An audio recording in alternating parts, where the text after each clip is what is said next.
Alphonse Daudet was born in Nîmes, France. His father, Vincent Daudet, was a silk manufacturer, a man dogged through life by misfortune and failure. Alphonse, amid much truancy, had a depressing boyhood. In 1856, he left Lyon, where his school days had been mainly spent, and began his career as a school teacher in the south of France. On 1st November 1857, he abandoned teaching and took refuge with his brother Ernest Daudet, only some 3 years his senior, who was trying to make a living as a journalist in Paris. Alphonse took to writing, and his poems were collected into small volume Les Amoureuses 1858, which met with a fair reception. He obtained employment on Le Figaro, then under Cartier de Villemessin's energetic editorship, wrote 2 or 3 plays, and began to be recognized in literary communities as possessing distinction and promise. Morny, Napoleon III's all-powerful minister, appointed him to be one of his secretaries, a post which held till Morny's death in 1865. In 1866, Daudet's letters from My Windmill won the attention of many readers. His creativeness resulted in characters that were real and also typical.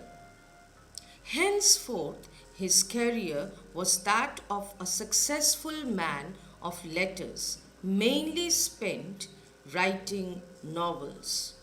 Daudet also wrote for children, including La Belle Nivernaise, the story of an old boat and a crew. Daudet underwent several painful treatments and operations for his paralyzing disease. Daudet was a monarchist and a fervent opponent of the French Republic. He was also an anti-Jewish. Numerous colleges and schools in contemporary France bear his name, and his books are still widely read, and several are still in print. Now let's take a look at the setting of the story, The Last Lesson. This story was written in the days of the Franco-Prussian War that started in the year 1870 and continued for about a year. France was defeated by Prussia, led by Bismarck.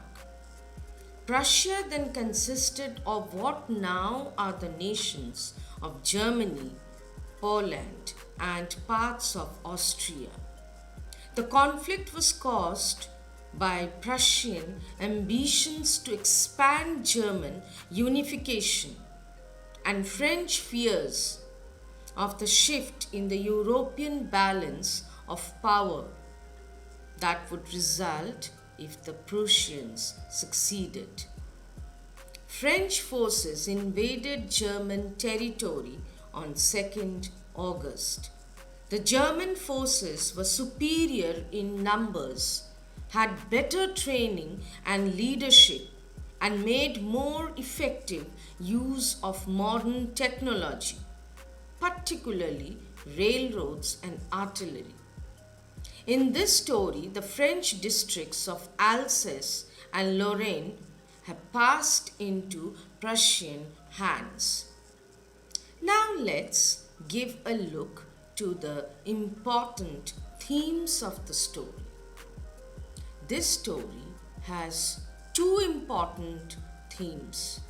Firstly, the author had tried to convey the impact of war on the French people, and secondly, he discussed the importance of linguistic identity through the words of the French teacher M. Hammer. The story highlights how language comes to the surface in times of crisis when one's identity is most threatened. The story reminds us that we cannot take our language for granted.